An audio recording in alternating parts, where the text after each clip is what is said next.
पुष्पी पादपों में लैंगिक प्रजनन।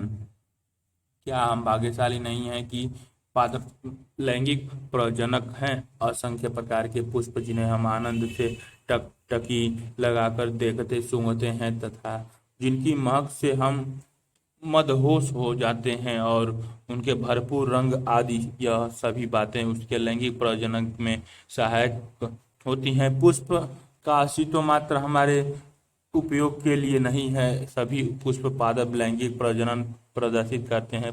पुष्प क्रमों, पुष्पी और पुष्पों अंगों की संरचना की विविधता पर एक दृष्टि डालें तो वे अनुकूलन की एक व्यापक परिधि को दर्शाते हैं ताकि लैंगिक जनन का अंतिम उत्पाद फल और बीज के रचना सुनिश्चित हो सके। आइए इस अध्याय में आकारिकीय संरचना तथा पुष्पीय पादपों आवृत्ति बीजियों में लैंगिक जनन के प्रक्रम को समझें। पुष्पीय आवृत्ति बीजियों का एक आकर्षक अंग प्राचीन काल से ही पुष्पों के साथ मानव का एक निकटवर्ती संबंध रहा है। मानव के लिए पुष्प सौंदर्य विषयक, आभूषणात्मक, सामाजिक, धार्मिक तथा सांस्कृतिक महत्व की वस्तु रहा है। ये मानव द्वारा प्रेम, अनुराग, प्रसन्नता, विषाद और शोक आदि की अभिव्यक्ति को प्रदर्शित करने के लिए प्रतीक रहे हैं। कम से कम ऐसे 5 पुष्पों की सूची बनाएं जिनका आभूषणात्मक श्रृंगार महत्व हो तथा जिन्हें घर एवं वर्तिकाग्र पुष्पी पादपों की प्रजनन की क्रिया में वर्तिकाग्र पंखुड़ी परागकोश तंतु, वर्तिकाग्र बायदल अंडाशय, पुष्प के एलएस का आरेखी निरूपण बगीचा में उगाया जाता है। आप 5 उन पुष्पों का भी पता करें जिन्हें आपके परिवार द्वारा सामाजिक एवं सांस्कृतिक उत्सव के दौरान उपयोग किया जाता हो। क्या आपने सभी पुष्पों की खेती, फ्लोरिकल्चर या पुष्पीकृत के बारे में सुना है? इसका क्या तात्पर्य है? एक जैविक वैज्ञानिक के लिए पुष्प अकारिकीय एवं भ्रूणकीय, भ्रूणीय आश्चर्य तथा लैंगिक जनन स्थल है। आप कक्षा 11 में एक पुष्प के विभिन्न अंगों के बारे में अध्ययन किया है। चित्र 2.1 आपको एक प्रारूपी पुष्प के विशिष्ट अंगों को पुनः स्मरण करने में सहायक होगा।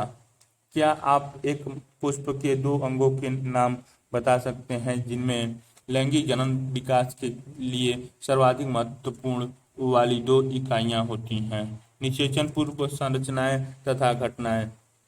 पादप में वास्तविक रूप से पुष्प विकसित होने से पूर्व यह तय हो जाता है कि पादप में पुष्प आने वाले अनेकों हार्मोनल तथा संरचनात्मक परिवर्तन की शुरुआत होने लगती है, जिसके फलस्वरूप पुष्पीय आगंतुक फ्लोरोप्राइमोर्डियम के मध्य विभेदन एवं अग्रिम विकास प्रारंभ होते हैं। पुष्प क्रम की रचना होती है जो पुष्पीय कलिकाएं और बाद में पुष्प को धारण करती है। पुष्प में नर एवं मादा जनन संरचनाएं पुमंग तथा जायांग विभेदी विकसित हो रहती हैं। आप याद करें कि पुमंगों से भरपूर पुकेसर का गोला एक चक्कर नर जनन अंग का तथा जायांग स्त्री मादा जनन अंग का प्रतिनिधित्व करता है। पुकेसर लघु बीजाणु धानी तथा पराग कण। चित्र 2.2 एक विशिष्ट प्रारूपी पुकेसर 2 भागों में विभक्त रहता है। इसमें लंबा एवं पतला डंठल तंतु फिलामेंट कहलाते हैं तथा अंतिम सिरा सामान्यतः द्वितीय संरचना परागकोश कहलाता है, परंतु तंतु का समीपस्थ छोर पुष्प के पुष्पासन या पुष्पदल से जुड़ा होता है। पुकेसर की संख्या एवं लंबाई विभिन्न प्रजातियों के लिए पुष्पों में भिन्न होती है। अगर आप 10 पुष्पों प्रत्येक भिन्न प्रजाति से एक एक पुकेसर एकत्र करें और उन्हें एक स्लाइड पर रखें तो आप देखेंगे कि इनके आकार में बहुत भिन्नता है जो प्राकृतिक में विद्यमान है। एक विच्छेदन सूक्ष्मदर्शी से प्रत्येक पुकेसर का सावधानी पूर्वक अवलोकन तथा स्पष्ट चित्र के माध्यम से विभिन्न पुष्पों का पराग कोषों के जुड़ाव एवं आकार की व्यापकता को समझा जा सकता है। एक परारूपीय आवृत बीजीय पराग कोष द्विपालित होते हैं तथा प्रत्येक पाली में 2 कोष्ठ होते हैं, अर्थात ये द्विकोष्ठीय होते हैं। चित्र 2.2 ब प्रायः एक अनुलंब खांच परावक कोष्ठ को अलग करते हुए लंबवत गुजरता है। आइए पराग कोष चित्र 2.3 ब के एक अनुप्रस्थ काट में विभिन्न प्रकार के ऊतकों तथा अनेक संयोजन को समझें। एक पराग कोष में द्विपालित प्राकृतिक पराग कोष के अनुप्रस्थ काट में बहुत ही पृथक या सुव्यक्त होती है। पराग कोष 4 दशीय चतुष्कोणीय संरचना होती है, जिसमें 4 कोनों पर लघु बीजाणुधानी समाहित होती है, जो प्रत्येक पाली में 2 होती हैं। यह लघु बीजाणुधानी आगे विकसित होकर परागपुटी पोलेन सेक्स बन जाती है। यह अनुलंबवत एक पराग कोष की लंबाई तक विस्तारित होते हैं और पराग कणों से ठसाठस भरे होते हैं। लघु बीजाणुधानी की संरचना एक अनुप्रस्थ काट में एक परारूपी लघु बीजाणुधानी बाह्य रूपरेखा में लगभग गोलाई में प्रकट होती है। यह सामान्यतः 4 भित्ति परतों से आवृत होती हैं। चित्र 2.3 ब एपिडर्मिस बाह्य त्वचा, एंडोथेलियस अंतःस्थियम मध्य परत तथा टेपिटम बाहर की ओर की 3 परतें संरक्षण प्रक्रिया का कार्य करती हैं तथा परागकोश के स्फुटन में मदद कर पराग कण अवमुक्त करती हैं। इसकी सबसे आंतरिक परत टेपिटम होती है। यह विकासशील पराग कणों को पोषण देती हैं। टेपिटम की कोशिकाएं एवं सघन जीवद्रव्य साइटोप्लाज्मा से भरी होती हैं और सामान्यतः 1 से अधिक। चित्र 2.2 एक प्रारूपिक पुकेसर का पराग कोष 3 आयामी अनुभाग अ और ब वाले में तंतु डंठल पराग कोष, पराग कण, लाइन ऑफ डेहिसेंस और पराग कोष का दृश्य दिखाई गई है। टेपिटम संयोजी अंतःस्थावना अंतःस्थियस बीजाणु जनक टेपिटम मध्य परत अंतःत्वचा अंतःइचिमियस मध्य परत लघु बीजाणु मृत्यु कोशिका टेपिटम पराग कण। एक आवश्यक पराग कोष पर अनुप्रस्थ काट भित्ति परतों को प्रदर्शित करते हुए लघु बीजाणुधानी का विस्तृत परिदृश्य। 100 वाले में एक स्फुटी पराग कोष केंद्रकों से युक्त होती है। क्या आप यह सोच सकते हैं कि किस प्रकार से एक टेपिटल कोशिका द्विकेंद्रीय बन सकती है? जब एक पराग कोष अपरिपक्व होता है तब घने सुसंबद्ध सजातीय कोशिकाओं का समूह, जिसे बीजाणुजन ऊतक कहते हैं, लघु बीजाणुधानी के केंद्रक में स्थित होता है। लघु बीजाणु जनन कैसे जैसे पराग कोष विकसित होता है। बीजाणु जनन ऊतकों की कोशिकाएं अर्धसूत्री विभाजन द्वारा सूक्ष्म बीजाणु चतुष्टय बनाती हैं। चतुष्टय की कोशिकाओं की सूत्र गुणता क्या होगी? जैसा कि बीजाणुजन ऊतक की प्रत्येक कोशिका एक लघु बीजाणु चतुष्टय की वृद्धि करने में सक्षम होती है। प्रत्येक कोशिका एक सूक्ष्म पराग मातृ कोशिका होती है। एक पराग मातृ कोशिका से अर्धसूत्री विभाजन द्वारा लघु बीजाणु के निर्माण की प्रक्रिया को लघु बीजाणुधानी कहते हैं। जैसा कि लघु बीजाणु रचना के समय 4 कोशिकाओं के समूह में व्यवस्थित होते हैं, उन्हें लघु बीजाणु चतुष्क कहते हैं। चित्र 2.3 और जैसे ही पराग कोष परिपक्व एवं स्फुरित होता है तब लघु बीजाणु अ वाले चित्र में कुछ पराग कण का इलेक्ट्रॉन सूक्ष्मदर्शी परिदृश्य दिखाई गई है। राजधानी केंद्रक और एसिमेट्रिक तंतु कायिका कोशिका प्रजननीय कोशिका जनन कोशिका चित्र 2.5 व एक पराग कण चतुष्क का परिवर्धित दृश्य ब वाले में एक लघु बीजाणु का पराग कण के रूप में परिपक्व होने से विभिन्न चरण का दृश्य दिखाया गया है। एक दूसरे से विलग हो जाते हैं और पराग कण चित्र 2.3 के रूप में विकसित हो जाते हैं। प्रत्येक लघु बीजाणु धानी के अंदर कई हजार लघु बीजाणु और पराग कण निर्मित होते हैं। पराग कण जो पराग कोशों के स्फुटन के साथ मुक्त होते हैं। चित्र 2.3 पराग कण नर युग्म उद्भव का प्रतिनिधित्व करता है। यदि आप हिबिस्कस गुड़हल या किसी अन्य पुष्पों के खुलने पराग कोश को छूते हैं तो आप अपनी उंगलियों में पीले रंग के पाउडर जैसे पराग कणों को पाते हैं। एक कांच की स्लाइड पर एक बूंद पानी डालकर उस पर यह पराग कण छिड़कें और एक सूक्ष्मदर्शी से देखें। आप निश्चित रूप से आश्चर्यचकित हो जाएंगे कि विभिन्न प्रकार के प्रजातियों के पराग कण विन्यास, आकार, रूप, रंग और बनावट में भिन्न दिखते हैं। पराग कण सामान्यतः गोलाकार गोलीय होते हैं जिनका व्यास लगभग 25 से 50 माइक्रोमीटर होता है। इनमें सुस्पष्ट रूप से दो परतों वाली भिन्न भित्ति होती है। बाहरी कठोर बाहरी भित्ति को बायचोल कहते हैं जो कि स्पायरोपोलेनिन से बनी होती है जो सर्वाधिक ज्ञात प्रतिरोधक कार्बनिक सामग्री है।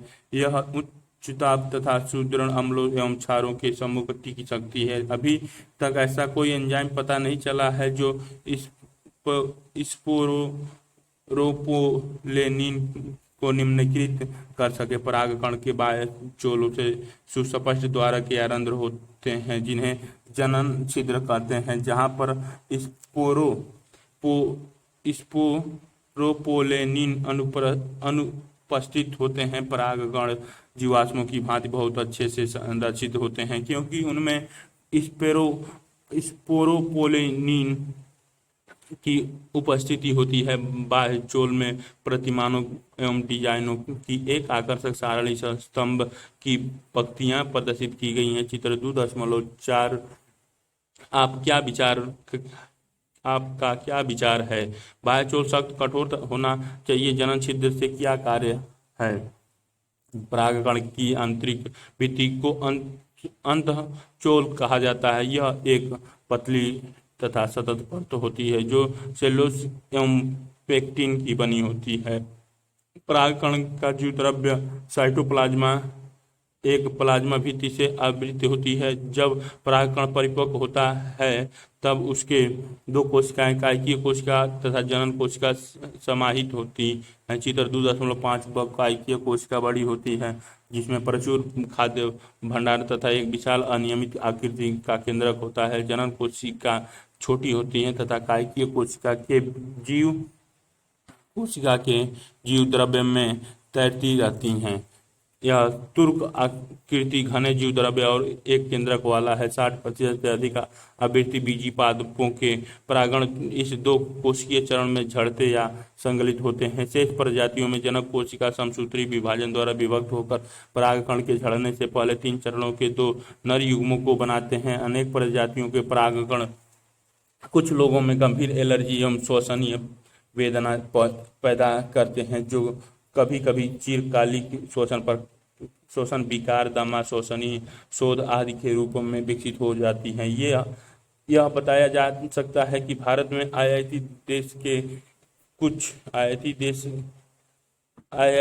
में आयाती गेहूं के साथ आने वाले गाजर घास या परथूनियम के उपस्थिति सर्वव्यापक हो गए हैं जो परागकण एलर्जी कारक हैं। परागकण पोषण से भरपूर होते हैं। हाल के वर्षों में आहार संपूरकों के रूप में पराग गोलियों टैबलेट्स के रूप लेने का प्रचलन बढ़ा है। पश्चिमी देशों में भारी मात्रा में पराग उत्पाद गोलियों एवं सिरप के रूप में बाजारों में उपलब्ध है। पराग खपत का यह दावा है कि यह खिलाड़ियों एवं धावक अश्वों घोड़ों की कार्य दक्षता को वृद्धि करती है। चित्र 2.6 पोलन उत्पाद bee pollen from England tablets natural bee collected pollen in tiny golden pots a natural food from honey bee net weight 45 OG pollen products the energy sex pollen cream ये गोली दिखाई गई है। पराग कण जब एक बार झड़ते हैं तो वे अपनी जीवन क्षमता अंकुर क्षमता खोने से पहले वातिकाग्र में गिरते हैं, जहां यदि आवश्यकता हुई तो निषेचन करते हैं। आपके विचार से पराग कण में जीवन क्षमता कितने समय तक रहती है? कौन सा पराग कण कितने समय तक जीवन क्षम रहता है? बहुत विधाएं पाई जाती हैं विधिताएं पाई जाती हैं। बहुत हद तक यह विद्यमान तापमान एवं आर्द्रता पर निर्भर करता है। कुछ अनाज जो जैसे धान व गेहूं में परागकण अपनी जीवन क्षमता बहुत जल्दी लगभग 30 मिनट में ही खो देते हैं, जबकि गुलाबवत रोजेसी लेग्यूमिनोसी और सोलेनेसी आदि कुछ सदस्यों में परागकणों की जीवन क्षमता महीनों तक बनी रहती है। आपने शायद सुना हो कि कृत्रिम गर्भधान के लिए मनुष्य या मानव सहित बहुत से जानवरों के बाहरी शुक्राणुओं का भंडारण किया जाता है। बहुत से प्रजातियों के परागकणों के नाइट्रोजन -196 डिग्री सेल्सियस में कई वर्षों तक भंडारित करना संभव है। इस प्रकार से भंडारित पराग का प्रयोग बीज भंडारण बैंक की भांति पराग भंडारों बैंकों के रूप में फसल प्रजनन कार्यक्रम में किया जा सकता है। वर्तिकाग्र और ये अंडप हाइलम फिनकल बीजांड द्वारी शिरा बाह्य आवरण अंत आवरण बीजांड काय भ्रूणकोश वर्तिकाग्र युक्ता डंपी अंडाशय पुष्पादन कैलेजल शिरा या निभिगिया शिरा पुष्पासन और गुड़हल के एक विच्छेद पुष्प में स्त्री केसर का प्रदर्शन अन्य पुष्पी अंग निकाले गए हैं दर्शाया गया है।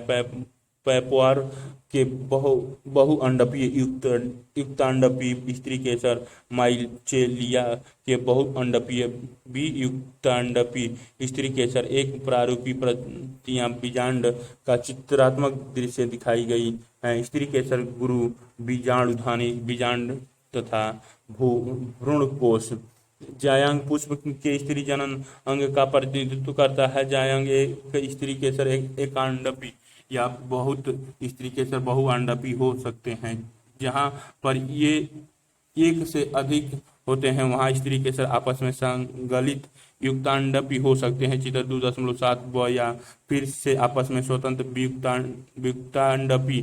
चित्र 2.7 प्रत्येक स्त्री केसर में 3 भाग होते हैं। चित्र 2.7 वर्तिका तथा अंडाशय। वर्तिकाग्र पराग कणों के अवतरण मंच का काम करता है। वर्तिका एक दीर्घकृत पतला इकहरा भाग है जो वर्तिका के नीचे होता है। स्त्री केसर के आधार पर उभरा फूला हुआ भाग अंडाशय होता है। अंडाशय के अंदर एक गर्भाशयी गुहा कोष्ठक होती है। गर्भाशयी गुहा के अंदर की ओर अपरा नाड़ स्थित होता है। आप कक्षा 11 में पढ़ी हुई अपरा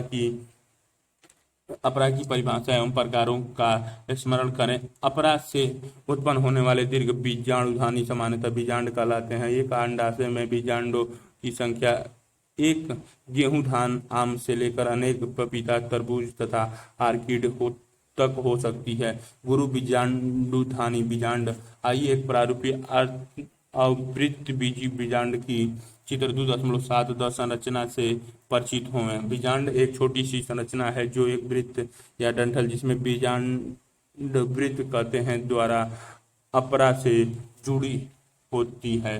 बीजांड की काया बीजांड वृत्त के साथ नाभिक नामक क्षेत्र में संगलित होती है। अतः यह नाभिकीय बीजांड एवं बीजांड वृत्त के साथ संधि का प्रतिनिधित्व करती है। प्रत्येक बीजांड में एक या दो अवधारण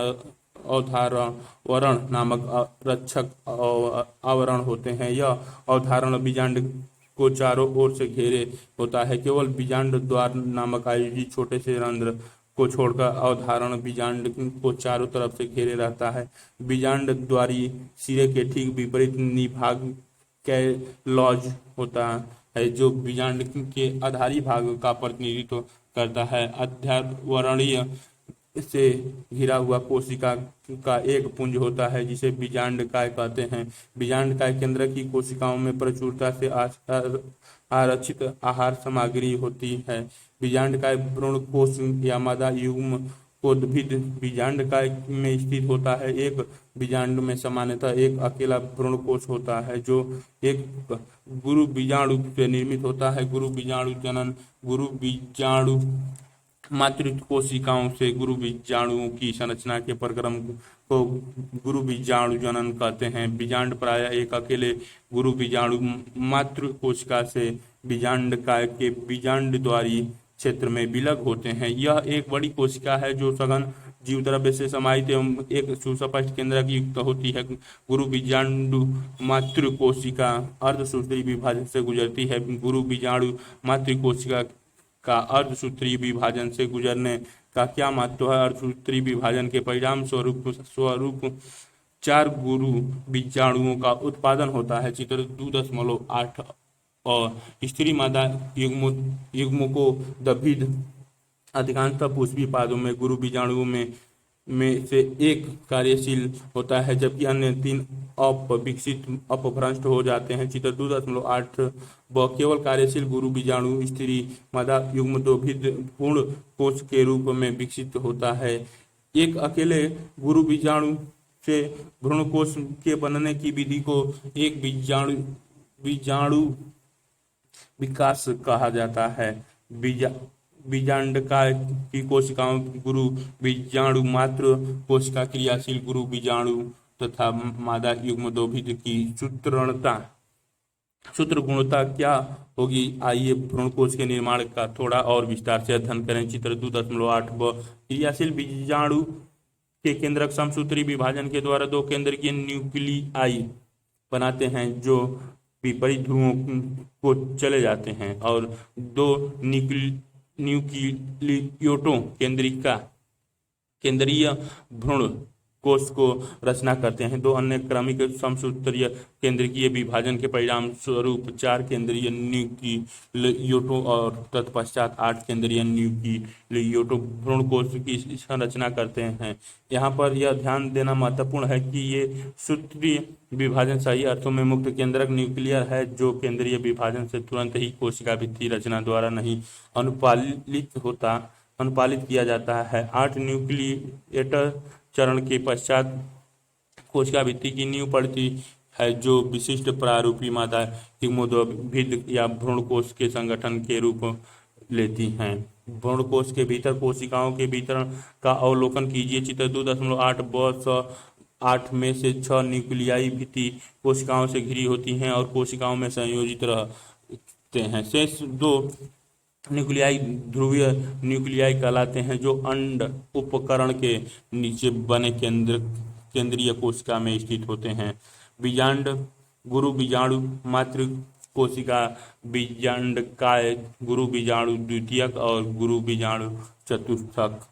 सहायक कोशिका अंड केंद्रीय कोशिका द्विध्रुवीय केंद्रक प्रतिव्याप्त शांत और प्रतिव्यासांत ध्रुवीय केंद्र केंद्रीय कोशिका अंड सहायक कोशिका तंतुरूपी समुच्चय। अबाल्य में बीजांड के अंग एक व्यापक गुरु बीजाणु मातृ कोशिका, एक डियाड तथा एक बीजाणु का टेट्राड चतुष्टक प्रदर्शित करता है। भ्रूण कोश के 1, 2, 4 तथा 8 न्यूक्लिएट चरण तथा एक परिपक्व भ्रूण सपरिपक्व भ्रूण कोश का एक आरेखीय प्रस्तुतिकरण बीजांड का बीजांड द्वार शीर्ष दिखाता है।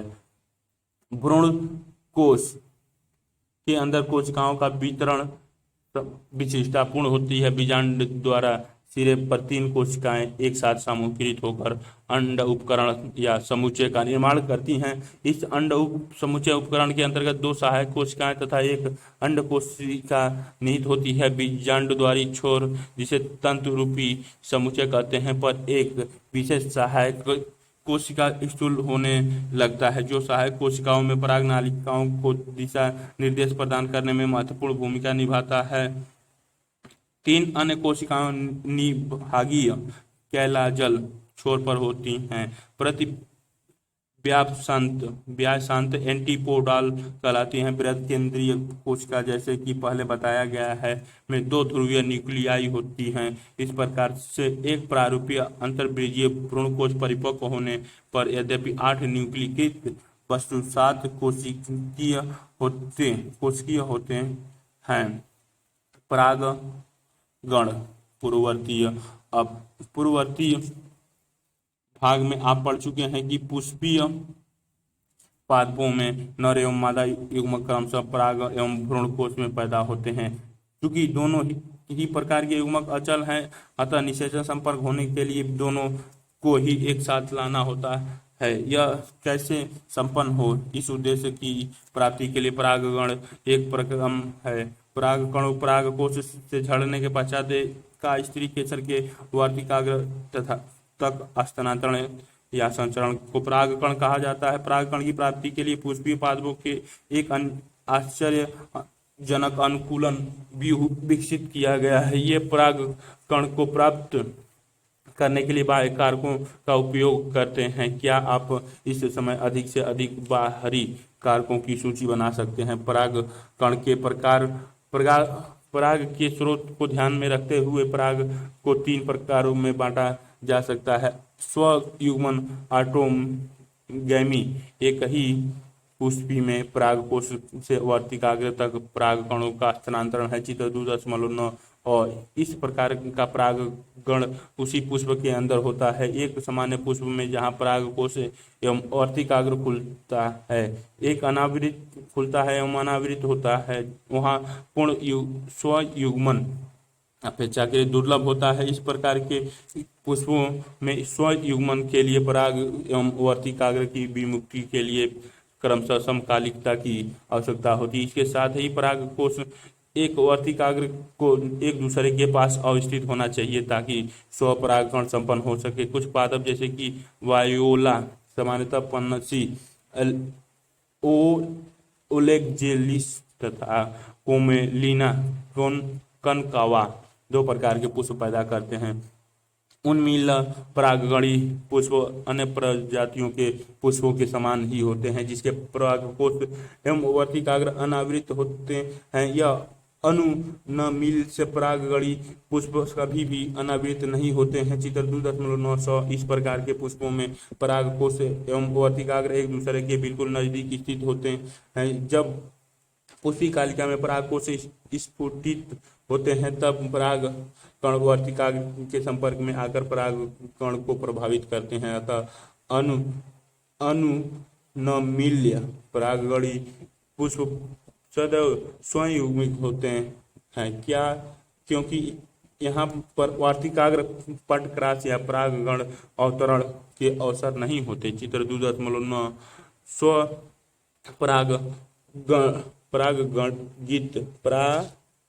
स्वपरागित पुष्प, परपरागित पुष्प, अनुनमील्य परागित पुष्प का दृश्य दिखाया गया है।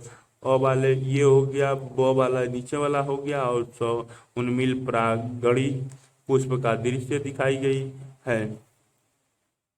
उन्मील परागगणी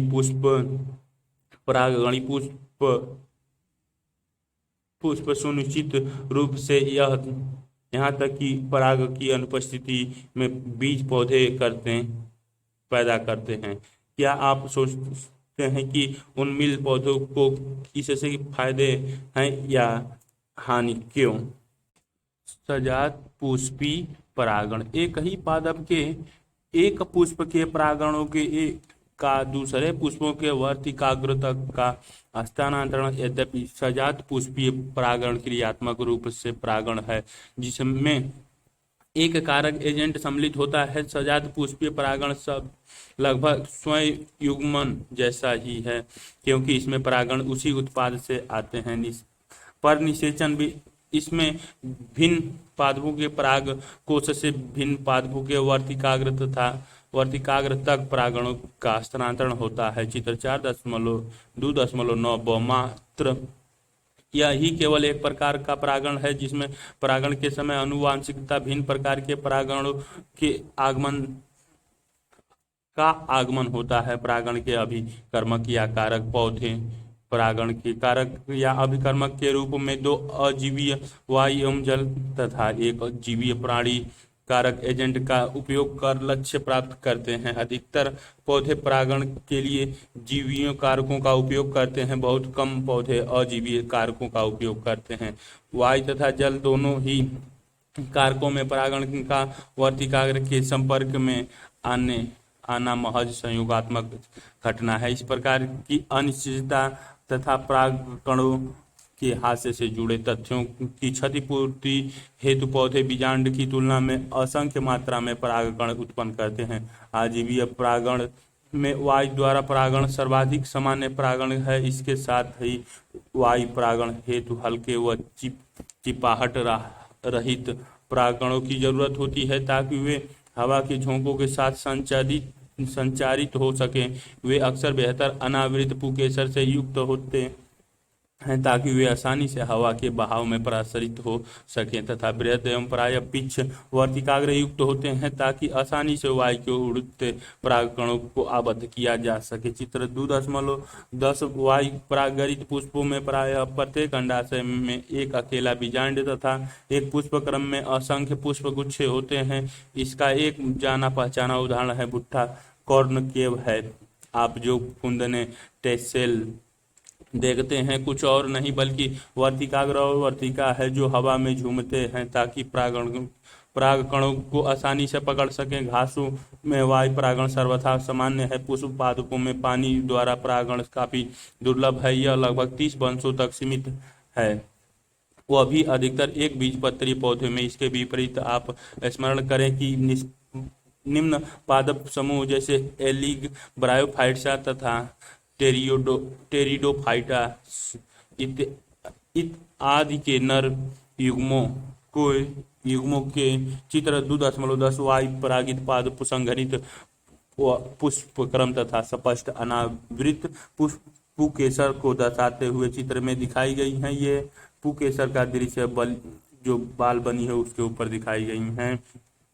युग्मों के परिवहन संचार का नियमन साधन जल ही है। यह विश्वास किया जाता है कि कुछ ब्रायोफाइटा और टेरिडोफाइट्स का विस्तार केवल इसीलिए सीमित है क्योंकि नर युग्मों के परिवहन का निषेचन हेतु जल की आवश्यकता होती है। जल परिगृहित पादपों के कुछ उदाहरण वैलिसनेरिया तथा हाइड्रिला जो कि ताजे पानी में उगते हैं और अनेकों समुद्र जलीय घासों जैसे जोस्टेरा आदि है। सभी जलीय पौधे जल के परागण के लिए उपयोग में नहीं लाते हैं। अधिकांशतः जलीय पौधे जैसे कि वाटर हाइसिंथ एवं वाटर लिली मुकुंदनी पानी की सतह पर पैदा होते हैं और इनका परागण कीटों एवं वायु से होता है। जैसा कि अधिकतर थलीय पादपों में होता है, एक प्रकार के जलीय परागण में मादा पुष्प एक लंबे डंठल वृत्तांत द्वारा जल की सतह पर आ जाते हैं और नर पुष्प या परागण पानी की सतह पर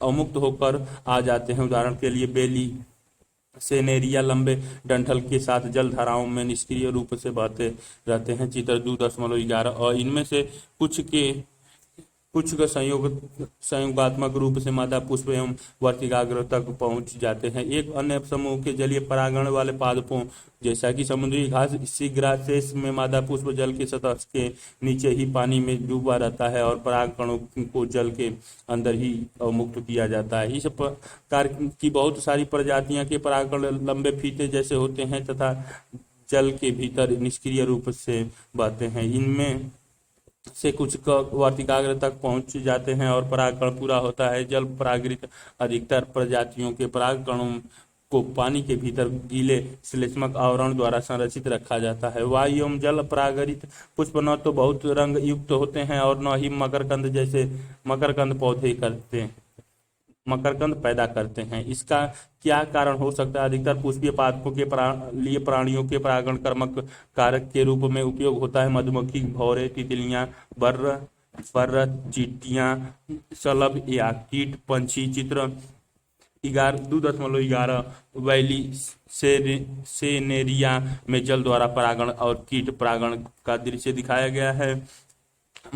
पौधा पुष्प, वर्तिकाग्र, नर पुष्प, मादा पुष्प का दृश्य दिखाई गई है और वह दोनों संकर तक खोरा और गुंजन पक्षी तथा चमगादड़ आदि सामान्य परागणीय अभिकर्मक हैं। प्राणियों में कीट पतंग, विशेष रूप से मधुमक्खी प्रधान जीवी परागण कर्मक, यहाँ तक कि बड़े नर वानरगण की प्राणी, लीमर या लेम्यूर, वृक्षवासी, शाखाचारी कृंतक और यहाँ तक कि सरीसृप वर्ग गीको छिपकली और उपवन छिपकली भी कुछ प्रजातियों के पादपों के परागण के लिए सक्रिय पाए गए हैं। प्रायः प्राणी परागृत पादपों के पुष्प एक विशिष्ट प्रजाति के प्राणियों के लिए विशेष रूप से अनुकूलित होते हैं। अधिकतर कीट परागृत पुष्प बड़े रंगीन पूर्ण सुगंध युक्त तथा मकरकंद से भरपूर होते हैं। जब पुष्प छोटे होते हैं तब अनेक पुष्प एक पुष्प वृंत में समूहबद्ध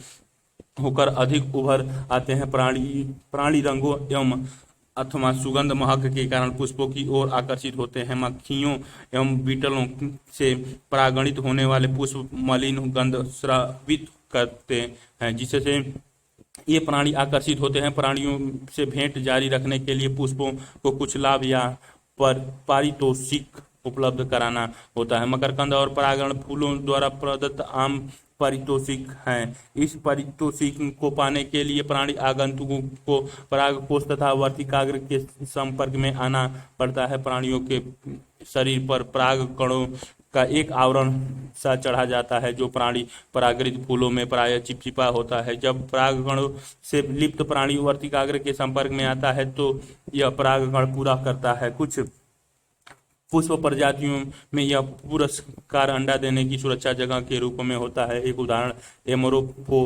एमोरोफोफेलस का लंबोत्तर पुष्प स्वतः लगभग 6 फुट ऊंचा होता है। ठीक ऐसा ही एक सतह संबंध शलभ की एक प्रजाति और यूका पादप के बीच होता है, जहां दोनों ही प्रजाति शलभ एवं पादप बिना एक दूसरे के बिना अपना जीवन चक्र नहीं पूरा कर सकते हैं। इसके शलभ अपने अंडे पुष्प के अंडाशय के कोष्ठक में देती हैं, जबकि इसके बदले में वह शलभ द्वारा परागृत होता है। शलभ का लार्वा अंडे से बाहर तब आता है जब बीज विकसित होना आरंभ होता है। क्यों न हम निम्नलिखित पादपों या कोई भी जो उपलब्ध हो के पुष्प को अवलोकन करें, जैसे खीरा, आम, पीपल, धनिया, पपीता, प्याज, लोबिया, कपास, तंबाकू, गुलाब, नींबू, यूकेलिप्टस, केला आदि का पता करने की कोशिश करें कि इन पुष्पों के पास कौन सी प्राणी आते हैं और क्या वे परागण कर सकते हैं। आपको धैर्य के साथ कुछ दिनों तक भिन्न भिन्न समयों पर उन्हें देखना होगा। आप यह देखने की भी कोशिश करें कि क्या उस पुष्प तक आने वाले भ्रणकारी प्राणी तथा एक पुष्प की विशिष्टता के बीच कोई सहसंबंध है या नहीं। परागकोश एवं वर्तिकाग्र के संपर्क में आने वाले भ्रणकर्ता प्राणी का ध्यानपूर्वक अवलोकन करें जो परागण को पूरा करता हो। बहुत सारे कीट या भ्रणकर्ता बिना परागण किए पराग या मकरकंद का भक्षण कर लेते हैं, अतः ऐसे आगंतुकों या भ्रमणकारियों को पराग मकरकंद दासियों के रूप में संदर्भित किया जाता है। आप शायद परागणकारियों को पहचान सकें या न पहचान सकें, पर आप निश्चित रूप से अपने प्रयास में आनंद प्राप्त करेंगे। बहिर्ज प्रजनन युक्तियां अधिकतर पुष्पीय पादप उभयलिंगी पुष्पों एवं परागणों को उत्पन्न करते हैं जो बहुत हद तक उसी पुष्प के वर्तिकाग्र के संपर्क में आते हैं। निरंतर स्व परागण के फलस्वरूप प्रजनन का अंत प्रजनन अवनमन होता है। पुष्पीय पादपों के बहुत सारे ऐसे साधन या उपाय विकसित कर लिए हैं जो स्वपरागण को हतोत्साहित एवं परापरागण को प्रोत्साहित करते हैं। कुछ प्रजातियों में पराग अवमुक्ति एवं वर्तिकाग्र सहग्रता समकालिक नहीं होती है, या तो वे वर्तिकाग्र के तैयार होने से पहले ही पराग अवमुक्त कर दिए जाते हैं या फिर परागों के झड़ने से काफी पहले ही वर्तिकाग्र ग्राह बन जाता है। कुछ प्रजातियों में पराग कोशों एवं वर्तिकाग्र भिन्न स्थानों पर अवस्थित होते हैं, जिससे उसी पादप में पराग वर्तिकाग्र के संपर्क में नहीं आ पाते। दोनों ही युक्तियां स्वयुग्मन रोकती हैं। अंतः प्रजनन रोकने का तीसरा साधन स्व असमंजस है। यह एक वंशानुगत प्रक्रम तथा स्वपरागण रोकने का उपाय है। उसी पुष्प या उसी पादप के अन्य पुष्प से जहाँ बीजांड के निषेचन को पराग अनुकरण या स्त्री केसर में पराग नली वृद्धि को रोका जाता है। स्वपरागण को रोकने के लिए एक अन्य साधन है एक लिंगीय पुष्पों का उत्पादन। अगर एक ही पौधे पर नर एवं मादा दोनों ही पुष्प उपलब्ध हों, जैसे एरंड, मक्का, उभय लिंग श्रेयी एवं स्वपरागण को रोकता है, न कि सजात पुष्पीय परागण को। अन्य बहुत सारी प्रजातियां जैसे पपीता में नर एवं मादा पुष्प भिन्न पादपों पर होते हैं, अर्थात पादप या तो मादा या नर है। एक लिंग श्रेयी यह परिस्थिति स्वपरागण तथा सजातीय पुष्पी परागण दोनों को अवरोधित करती है। पराग स्त्री के सकर्षण परस्पर क्रिया परागगण बिल्कुल सही प्रकार के परागकणों एवं परागकणों का स्थानांतरण सुनिश्चित नहीं करता है। ठीक उसी प्रजाति का सुयोग्य पराग वर्तिकाग्र तक पहुंचे प्रायः गलत प्रकार के पराग भी उसी वर्तिकाग्र पर आ पड़ते हैं, जिसमें ये या तो उसी पादप से होते हैं या फिर अन्य पादप से। यदि वह स्वपरागण के अयोग्य है, स्त्री केसर में यह सक्षमता होती है कि वह पराग को पहचान सके कि वह उसी वर्ग के सही प्रकार का पराग सुयोग्य है या फिर गलत प्रकार का अयोग्य है। यदि पराग सही प्रकार का होता है तो स्त्री केसर उसे स्वीकार कर लेता है तथा परागगण पश्च घटना के लिए प्रोत्साहित करता है, तो जो कि निषेचन की ओर बढ़ता है। यदि पराग गलत प्रकार से होता है तो स्त्री केसर वर्तिकाग्र पर पराग अंकुरण या वर्तिका में पराग नलिका वृद्धि रोककर पराग में अस्वीकार कर देता है। एक स्त्री केसर द्वारा पराग के पहचानने की क्षमता उसकी स्वीकृति या अस्वीकृति द्वारा अनुपालित होती है, जो परागगणों एवं स्त्री केसर के बीच निरंतर संवाद का परिणाम है। इस संवाद की मध्यस्थता स्त्री केसर तथा पराग के रासायनिक घटकों के संकरण द्वारा होता है। अभी हाल ही में कुछ वनस्पति वैज्ञानिकों ने स्त्री केसर एवं पराग के घटकों को पहचाना है तथा उनके बीच सकर्षण पारस्परिक क्रिया को स्वीकृति या अस्वीकृति के अनुपालन से जाना है। जैसा कि पहले बताया जा चुका है, सुयोग्य परागगण के अनुपालन में परागगण वर्तिकाग्र पर जनित होते हैं ताकि यह एक जनन छिद्र के माध्यम से एक पराग नली उत्पन्न हो। चित्र 2.12 अपराग नली वर्तिकाग्र तथा वर्तिका के उत्तक के माध्यम से वृद्धि करती है, जो अंडाशय तक पहुंचती है। चित्र 2.12 ब और स। आप याद करें कि कुछ पादपों में परागकण दो कोशिकीय स्थिति में एक कायकीय कोशिका तथा दूसरी जनन कोशिकीय झड़ते हैं। पराग कण नली प्रतिव्ययसांक ध्रुवीय केंद्रिका अंडक कोशिका सहायक कोशिका अ ब और स तीनों दृश्य दिखाए गए हैं। केंद्रीय कोशिका अंडा केंद्र जीव द्रव्य कला सहायक कोशिका तंतु रूपी उपकरण नर युग्मक कायिका केंद्र ध्रुवीय केंद्रक नर युग्मक। परागकण का वर्तिकाग्र पर अंकुरण वार्तिका में पराग नलियों की वृद्धि। स्त्री केसर के अनुप्रस्थ लंब काट में पराग नली की वृद्धि दिख रही है। एक अंड समुच्चय के बृहद दृश्य पटल पर एक सहायक कोशिका के तंतुमय समुच्चय में पराग नलिका का प्रवेश दिखाता है। एक सहायक कोशिका में नर युग्मन का संकलन एवं शुक्राणु की गतिशीलता जो एक अंडे में तथा दूसरे केंद्रीय कोशिका में है।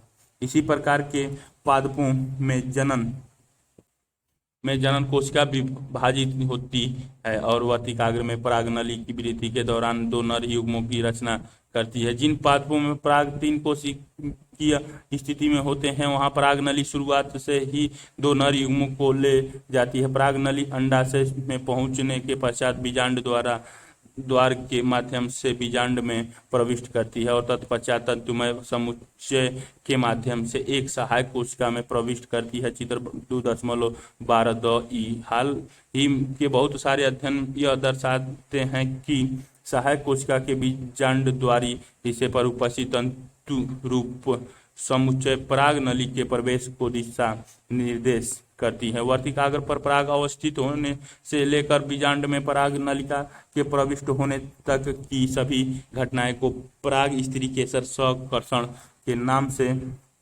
नाम से संबोधित किया जाता है। जैसा कि पहले भी बताया गया, पराग स्त्री केसर संकर्षण एक गतिक प्रक्रम है जिसमें पराग पहचान के साथ पराग को परोन्नति या अवोन्नति द्वारा अनुपालन सम्मिलित है। इस क्षेत्र के बारे में ज्ञान प्राप्त करने से पादप प्रजनन को पराग स्त्री केसर संकर्षण के हेरफेर में यहाँ तक कि अयोग्य परागण से अपेक्षित संकर जात प्राप्त करने में मदद प्राप्त होगी। आप एक कांच की पट्टी स्लाइड्स पर जल शर्करा घोल 10% घोल की एक बूंद पर मटर, चाना, चिपकी, क्रोटोलेरिया, बालसम, गुल मेहंदी तथा बिनिका सदाबहार के पुष्पों से कुछ पराग झाड़ कर गिराने के पश्चात पराग जनन का अध्ययन आसानी के साथ कर सकते हैं। स्लाइड पर इन रखने के 15 से 30 मिनट के बाद स्लाइड्स को कम शक्ति लोअर पावर के लेंस द्वारा सूक्ष्मदर्शी यंत्र पर रखकर अवलोकित करें।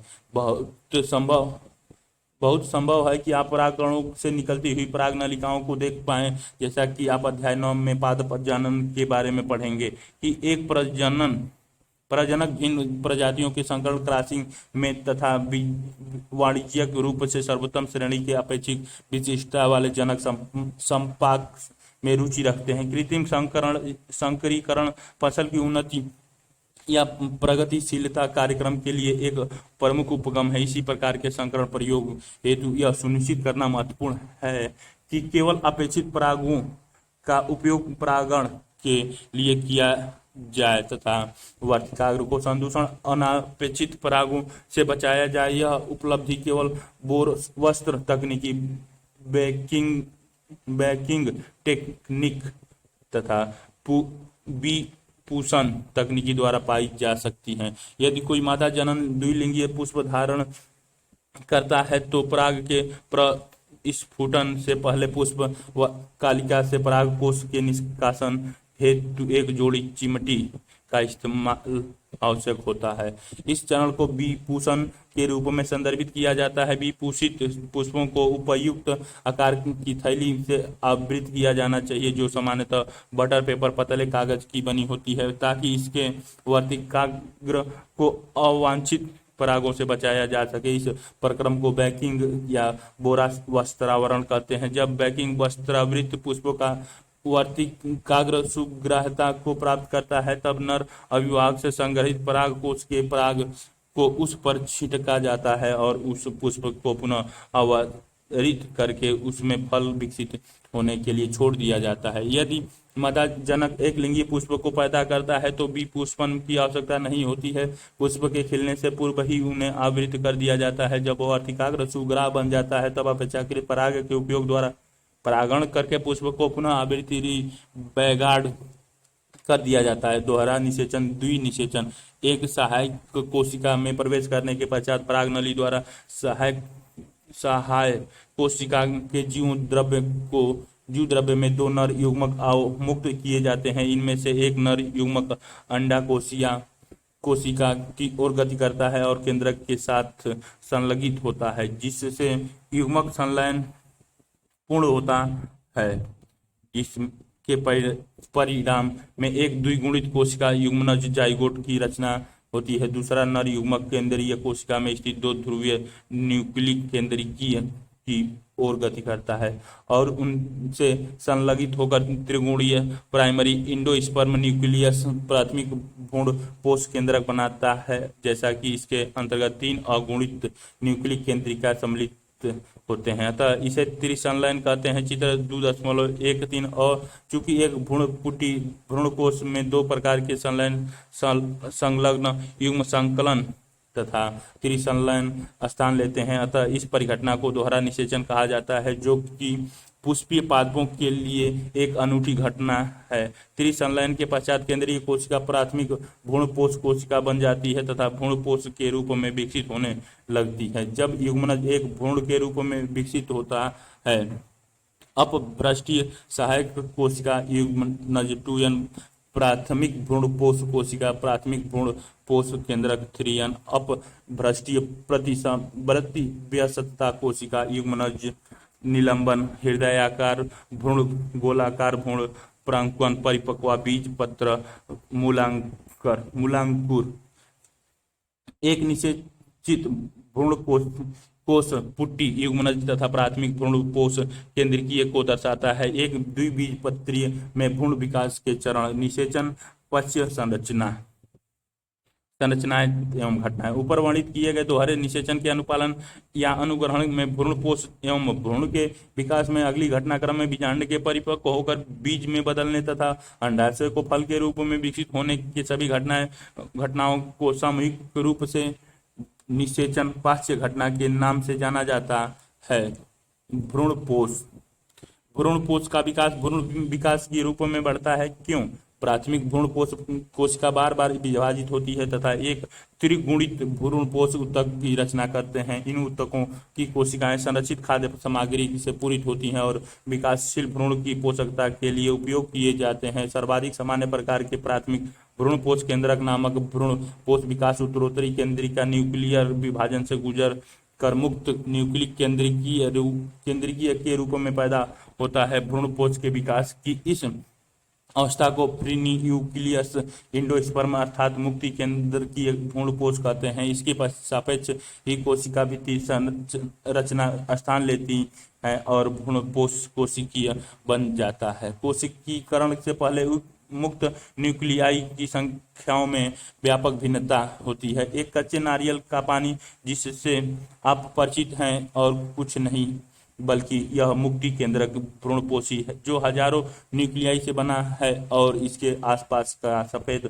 गुदागिरी कोशिकीय भ्रूणपोष से होता है। बीज के परिपक्व होने से पहले भ्रूणपोष पूरी तरह से विकासशील भ्रूण जैसे मटर, मूंगफली, सेम आदि द्वारा उपभोग कर लिया जाता है या फिर परिपक्व बीज में विद्यमान रहता है जैसे अरंडी और नारियल, और इसे बीज अंकुरण के समय इस्तेमाल किया जाता है। यदि अरंडी, मटर, सेम, मूंगफली आदि के बीजों या नारियल के फल को खोलें और प्रत्येक में भ्रूणपोष को देखें और पता करें क्या भ्रूणपोष अनाजों द्यों, चावल तथा मक्का में विद्यमान है। भ्रूणकोष या पुट्टी के बीजांड द्वारी से सिरे पर विकसित होता है जहां पर युग्मनज स्थित होता है। अधिकतर युग्मनज तब विभाजित होते हैं जब कुछ निश्चित सीमा तक भ्रूणपोष विकसित हो जाता है। यह एक प्रकार का अनुकूलन है ताकि विकासशील भ्रूण को सुनिश्चित पोषण प्राप्त हो सके। यद्यपि बीज में व्यापक भिन्नता होती है। भ्रूणोद्भव की प्रारंभिक अवस्था चरण एक बीजपत्रीय तथा द्विबीजपत्रीय दोनों ही में समान होती है। चित्र 2.13 युग्मनज प्राक्य भ्रूण के रूप में वृद्धि करता है और इसके सापेक्ष ही गोलाकार, हृदयाकार तथा परिपक्व भ्रूण में वृद्धि करता है। एक प्रारूपी द्विबीजपत्रीय भ्रूण चित्र 2.14 में एक भ्रूणीय अक्ष, धुरी तथा 2 बीजपत्र समाहित होते हैं। बीजपत्र के स्तर से ऊपर भ्रूणीय अक्ष की मोटी एक एपिकाटिल बीजपत्रों पारित होती है जो प्रांकुर या स्तंभ सिरे पर प्रायः समाप्त होती है। बीजपत्राधार में बीज पत्रों के स्तर से नीचे चित्र 2.14 और एक प्रारूपीय द्विबीजपत्री भ्रूण और एक घास के भ्रूण का अनुप्रस्थ काट दिखाया गया है। प्रांकुर, बीजपत्र, बीजधार, मूलांकुर और मूलगोप। स्कूटेलम, प्रांकुर, चोल, परो, शीर्ष, अधिकोरम, मूलांकुर, मूलगोप, मूलांकुर, चोल का दृश्य दिखाया गया है।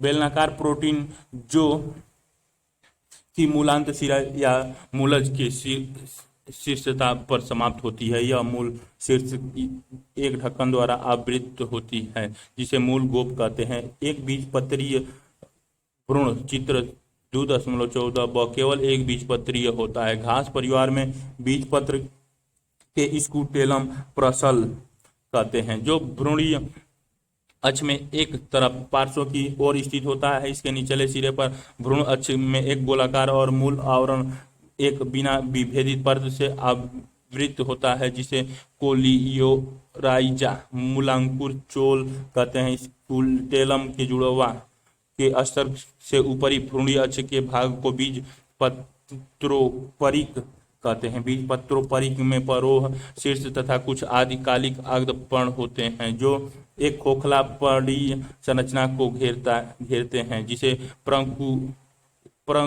प्रंकुर चोल कहते हैं। जल में कुछ बीजों जैसे कि गेहूं, मक्का, मटर, चना, मूंगफली को रात भर पानी में भिगोएं। इसके बाद बीज को छीलें और खोलें और भ्रूण एवं बीज के विभिन्न भागों का अवलोकन करें। बीज आवृत्ति बीजियों में लैंगिक जनन का अंतिम परिणाम बीज होता है। इसको प्रायः एक निषेचित बीजांड के रूप में वर्णित किया जाता है। बीज फलों के अंदर पैदा होते हैं। एक बीज में विशिष्ट रूप से बीज आवरण, बीज पत्र तथा एक भ्रूण अक्ष अखुआ समाहित होता है। भ्रूण का बीज पत्र चित्र 2.15 और एक सरल संरचना होती है। प्रायः आरक्षित आहार भंडार के कारण फूली हुई एवं स्थूल होती है, जैसा कि लेग्यूमस में परिपक्व बीज गैर एल्ब्यूमिनस अथवा एल्ब्यूमिनस रहित हो सकता है। गैर एल्ब्यूमिनस बीज में अवशिष्ट भ्रूणपोष नहीं होता है क्योंकि भ्रूण विकास के दौरान यह पूर्णतः उपभुक्त कर लिया जाता है। जैसे मटर, मूंगफली, एल्ब्यूमिनस बीजों में भ्रूणपोष का कुछ भाग शेष रह जाता है क्योंकि भ्रूण विकास के दौरान इसका पूर्णतः उपभोग नहीं हो पाता। जैसे कि गेहूं, मक्का, बाजरा, अरंड आदि। कभी कभार कुछ बीजों में जैसा कि काली मिर्च तथा चुकंदर में बीजांड का न्यूसेलस भी शेष रह जाता है। अवशिष्ट उपस्थिति बीजांड का परिपूर्ण पोष होता है। बीजांड अंडाशय का अवधारण बीज के ऊपर सशक्त संरक्षात्मक आवरण बन जाता है। चित्र 2.15 और बीज के आवरण में बीजांड द्वार एक छोटे छिद्र के रूप में रह जाता है। बीज अंकुरण के समय यह ऑक्सीजन एवं जल के प्रवेश में सुगम बनाता है।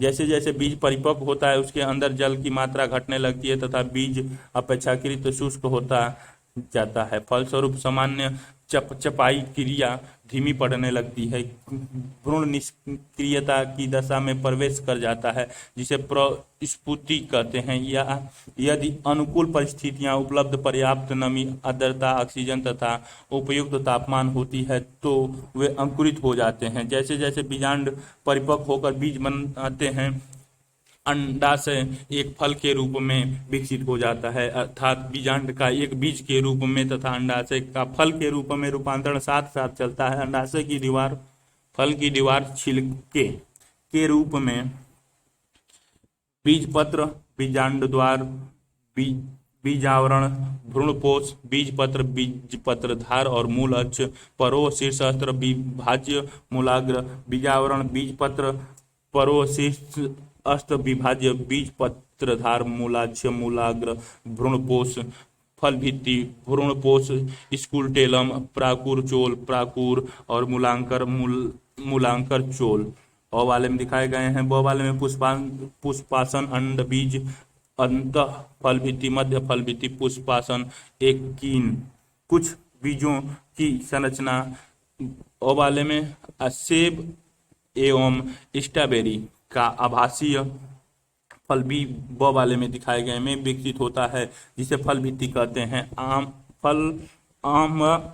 अमरूद, संतरे आदि की भांति गूदेदार हो सकते हैं अथवा मूंगफली, सरसों आदि की भांति शुष्क भी हो सकते हैं। बहुत सारे फलों ने अपने बीज की परिक्षेपण हेतु विविध क्रिया विधियां विकसित की हैं। आप फलों के वर्गीकरण एवं उनके परिक्षेपण क्रियाओं को याद करें जिसे आपने पहले ही कक्षाओं में पढ़ा है। क्या एक अंडाशय के अंदर बीजांड की संख्या तथा फलों के अंदर बीजों की संख्या के बीच कोई संबंध है? अधिकतर पादपों में जब तक अंडाशय से फल भित्ति विकसित होती है उसके अन्य पुष्पीय अंश अपहासित एवं झड़ जाते हैं। हालांकि कुछ के प्रजातियों में जैसे कि सेब, स्ट्रॉबेरी, रसभरी अखरोट आदि में फल की रचना में पुष्पासन भी महत्वपूर्ण भागीदारी निभाता है। इस प्रकार के फलों को मिथ्या आभासी फल कहते हैं। चित्र 2.15 ब अधिकतर फल केवल अंडाशय से विकसित होते हैं और उन्हें यथार्थ या वास्तविक फल कहते हैं। यद्यपि अधिकतर प्रजातियों में फल निषेचन का परिणाम होते हैं, परंतु कुछ ऐसी प्रजातियां भी हैं जिनमें बिना निषेचन के फल विकसित होते हैं। ऐसे फलों को अनिषेक जनित फल कहते हैं। इसका एक उदाहरण केला है। अनिषेक फल को वृद्धि हार्मोन के प्रयोग से प्रेरित किया जा सकता है और इसी प्रकार के फल बीज रहित होते हैं। बीज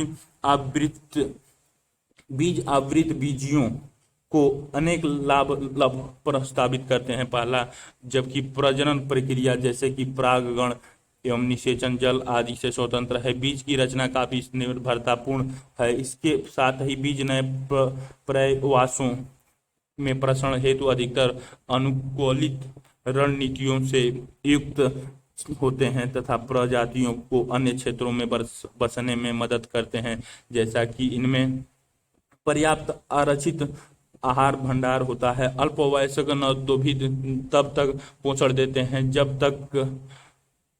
जब तक कि वह स्वयं ही प्रकाश संश्लेषण न करने लगे। युवा भ्रूण को कठोर बीज आवरण संरक्षण प्रदान करता है। लैंगिक प्रजनन का उत्पाद होने की वजह से ये नवीन जेनेटिक वंशीय संपायक को पैदा करते हैं जो विविधता का रूप लेते हैं। बीज हमारी कृषि का आधार है। बीज के भंडार हेतु परिपक्व बीज का निर्जलीकरण एवं प्रसुप्ति बहुत ही महत्वपूर्ण है, जिसे पूरे वर्ष भर खाद्यान्न के रूप में इस्तेमाल किया जा सकता है तथा अगले मौसम के लिए फसल के रूप में उगाया भी जा सकता है। क्या आप बीज के बिना या उस बीज के बिना जो तुरंत ही अंकुरित हो जाता है और भंडारित न किया जा सकता है खेती की कल्पना कर सकते हैं? बीज के परिक्षेपण छितराने के बाद वह कितने समय तक जीवित रह सकता है? यह अवधि पुनः व्यापक रूप से भिन्न होती है। कुछ प्रजातियों में बीज अपनी जीवन क्षमता कुछ महीनों में ही खो देते हैं। बहुसंख्यक प्रजातियों के बीज कई वर्षों तक जीवन क्षम रहते हैं। कुछ बीज तो सैकड़ों वर्षों तक जीवित रह सकते हैं। यहाँ पर विश्व के प्राचीनतम जीवन सक्षम बीजों के अनेक रिकॉर्ड्स उपलब्ध हैं। एक प्राचीन बीज ल्यूपिनस आर्कटिकस है, जिसे आर्कटिक टुंडा से खनित किया गया था। एक अनुमानित रिकॉर्ड 10,000 वर्ष की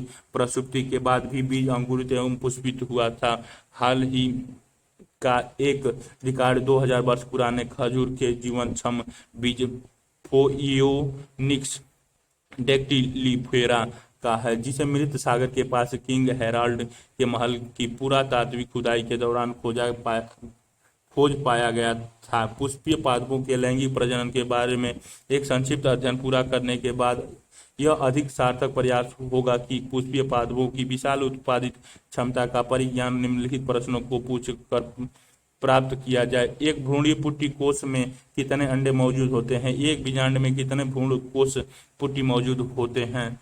एक अंडाशय में कितने बीजांड मौजूद होते हैं? एक प्रारूपी विशिष्ट पुष्पों में कितने अंडाशय होते हैं? एक पादप में कितने पुष्प मौजूद होते हैं? और ऐसे ही प्रश्न क्या आप कुछ ऐसे पादपों के बारे में सोच सकते हैं जिनके फल में बहुत भारी संख्या में मौजूद होते हैं? इस फल की श्रेणी में आर्कटिक फल आते हैं और प्रत्येक फल में 1000 लघु बीज समाहित होते हैं। इसी प्रकार के मामलों कुछ परजीवी प्रजातियों के फल जैसे कि ओरोबैंकी तथा स्ट्राइगा है। क्या आपने फाइकस अंजीर का लघु या सूक्ष्म बीज देखे हैं? एक छोटा से अंजीर फाइकस के बीच में कितना विशाल पादप तैयार होता है? प्रत्येक अंजीर का पौधा कितने लाख बीज पैदा करता है? क्या किसी अन्य उदाहरण की कल्पना कर सकते हैं जहां इस प्रकार के एक लघु बीज ने वर्षों तक इस तरह का विशाल जैव समूह पैदा किया हो?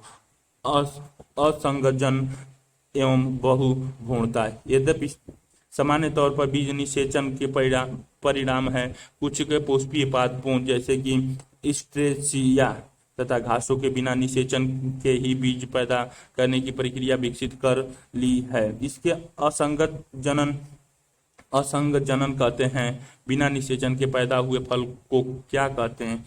इसी प्रकार से असंग जनन अलैंगिक प्रजनन है, जो लैंगिक प्रजनन की अनुहारक है। असंगजननीय बीजों के विकास के सैकड़ों तरीके हैं। कुछ प्रजातियों में द्विगुणित अंडकोशी का निर्माण बिना अर्धसूत्री विभाजन के होता है, जो बिना निषेचन के ही भ्रूण में विकसित हो जाते हैं। प्रायः कई अवसरों पर, जैसे कि बहुत सारे नींबू वंश, सिट्रस तथा आम के किस्मों में, भ्रूणकोश पुट्टी के आसपास की कुछ बीजांडकायकीय कोशिकाएं विभाजित होने लगती हैं और भ्रूणकोश में प्रोद्भदी प्रोट्रूड होती है तथा भ्रूण के रूप में विकसित हो जाती हैं। इस प्रकार को प्रजातियों में प्रत्येक बीजांड में अनेक भ्रूण होते हैं। एक बीज में एक से अधिक भ्रूण की उपस्थिति को बहुभ्रूणता कहते हैं। संतरे के कुछ बीजों को लें और उन्हें मरोड़ें तथा प्रत्येक बीज के भिन्न भिन्न आकार एवं आकृति के तमाम भ्रूणों का अवलोकन करें। प्रत्येक बीज के भ्रूण की गणना करें। संगजनन भ्रूणों की आनुवांशिक प्रकृति क्या होगी? क्या उन्हें क्लोन, एक पूर्वजक कहा जा सकता है? बहुत सारे हमारे खाद्य एवं शाक फसलों की संकर किस्मों को उगाया गया है। संकर किस्मों की खेती ने उत्पादकता को विस्मयकारी ढंग से बढ़ा दिया है। संकर बीजों की एक समस्या यह है कि उन्हें हर साल पैदा किया जाना चाहिए। यदि संकर किस्म का संग्रहित बीजों को बुआई करके प्राप्त किया गया है तो उसकी पादप संतति पृथक्कृत होगी और वह संकर बीज की विशिष्टता को यथावत नहीं रख पाएगा। यदि यह संकर बीज असंगजनन से तैयार की जाती है तो संकर संतति में कोई पृथक्करण की विशिष्टताएं नहीं होगी। इसके बाद किसान प्रतिवर्ष फसल दर फसल संकर बीजों का एक उपयोग जारी रख सकते हैं और उसे प्रतिवर्ष संकर बीजों को खरीदने की जरूरत नहीं पड़ेगी। संकर बीज उद्योग में असंगजन की महत्ता के कारण दुनिया भर में विभिन्न प्रयोगशालाओं में असंगजनन की आनुवांशिकता को समझने के लिए शोध और संकर किस्मों में असंगजनित जीन्स को स्थानांतरित करने पर अध्ययन चल रहे हैं। सारांश: पुष्प आवृत्ति बीजियों में लैंगिक जनन के आधार है। पुष्पों में पुंकेसर के पुंमंग संगीत नर जनन अंग का प्रतिनिधित्व करते हैं, जबकि स्त्री केसर में जायांग संगति मादा जनन अंगों का प्रतिनिधित्व करते हैं। एक प्रारूपीय परागकोश द्विपालिका कोश द्विकोष्ठी तथा चतुष्क बीजाणुधानी होता है। परागकण लघु बीजाणुधानी के अंदर विकसित होते हैं। 4 भित्ति परतें अंतःत्वचा, अंतःस्थिशियम, मध्य पर्त सतह और टेपिटम लघु बीजाणुधानी को आवृत्ति किए होती हैं। बीजाणु जन उत्तक की कोशिकाएं लघु बीजाणुधानी के केंद्र में अवस्थित अर्धसूत्री विभाजन से गुजरते हुए लघु बीजाणुओं की रचना करती हैं। प्रत्येक लघु बीजाणु व्यष्टि रूप में परागण के रूप में विकसित होता है। परागकण नर युग्म जनन पीढ़ी जनन की प्रतिनिधित्व करते हैं। परागकणों में 2 सतही भित्ति होती है जो बाहर बाह्यचोल तथा अंदर की ओर अंतःस्चोल कहलाती हैं। बाह्यचोल स्पाइरोलेनिन का बना होता है और जनन छिद्र युक्त होता है। परागकण में अवनमन के समय 2 कोशिकाएं काय की कोशिका और जनन कोशिका या 3 कोशिकाएं एक कायकीय कोशिका तथा 2 नर युग्मक हो सकती हैं। स्त्री केसर में 3 अंग होते हैं, वर्तिकाग्र, वर्तिका तथा अंडाशय। अंडाशय में बीजांड उपस्थित होते हैं। बीजांड में एक डंठल होता है जिसे कीपिका फंकल कहते हैं तथा 2 रक्षात्मक अध्यावरण तथा एक द्वार जिसे बीजांड द्वार कहते हैं होता है। बीजांड काय में स्थित केंद्रीय ऊतक है जहां प्रसूतक विभाजित होता है। प्रसूतक कोशिका गुरु बीजाणु मातृ कोशिका अर्धसूत्री विभाजन से विभाजित होते हुए एक गुरु बीजाणु भ्रूण कोश पुट्टी एवं स्त्री युग्म को भी की रचना करते हैं। एक परिपक्व भ्रूणकोश 7 कोशिकीय एवं 8 न्यूक्लिएट होते हैं। बीजांड द्वारी शीर्ष पर अंड उपकरण एप्रेटम्स में 2 सहायक कोशिकाएं तथा एक अंड कोशिका समाहित होती हैं। निभाग छोर पर 3 प्रतिव्यासांग होते हैं। केंद्र में 2 ध्रुवीय न्यूक्लिक केंद्रिका के साथ एक बृहद केंद्रिका कोशिका होती है। परागकण एक प्रक्रम जिसमें परागकण परागकोश से वर्तिकाग्र तक स्थानांतरित होते हैं। पराग एजेंट कारक या तो आजीवीय हवा एवं पानी होते हैं या फिर जीवीय प्राणी वर्ग होते हैं।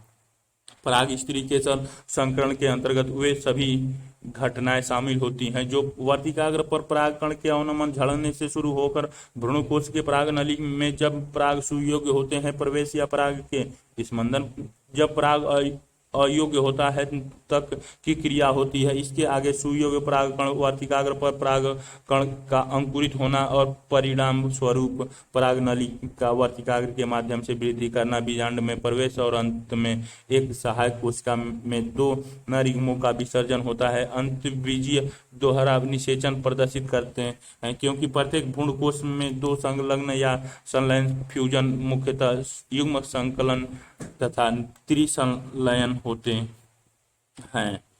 इन संलग्नों का परिणाम द्विगुणित युग्मनज तथा त्रिगुणित प्राथमिक भ्रूणपोष केंद्रक प्राथमिक भ्रूणपोष कोशिका का परिणाम होता है। यह युग्मनज भ्रूण तथा प्राथमिक भ्रूणपोष कोशिका भ्रूणपोष ऊतक गठित करते हैं। भ्रूणपोष का निर्माण सदैव भ्रूण के विकास को आगे बढ़ाता है। विकासशील भ्रूण कई विभिन्न चरणों से गुजरता है जैसा कि प्रज्ञ भ्रूण गोलाकार तथा हृदयाकार आकृति चरण और इसके बाद परिपक्वता। परिपक्व द्विबीजपत्रीय भ्रूण के अंदर दो बीजपत्र तथा प्रकुरचोल सहित एक भ्रूणीय अक्ष तथा एक बीजपत्र धार होता है। एक बीजपत्रीय के भ्रूण में एक अकेला बीजपत्र होता है। निषेचन के बाद अंडाशय फल के रूप में तथा बीजांड बीज के रूप में विकसित होता है। असंगत जनन नामक एक परिघटना कुछ आवृत्ति बीजियों में विशेष रूप से घास फूल में पाई गई है। यह बिना निषेचन के बीज रचना का परिणाम है। बागवानी एवं कृषि विज्ञान में असंग जनन के बहुत सारे लाभ हैं। कुछ आवृत्ति बीजी अपने में एक से अधिक भ्रूण उत्पन्न करते हैं। इस परिघटना या दृश्य प्रवंच को भ्रूण बहुभ्रूणता कहा जाता है।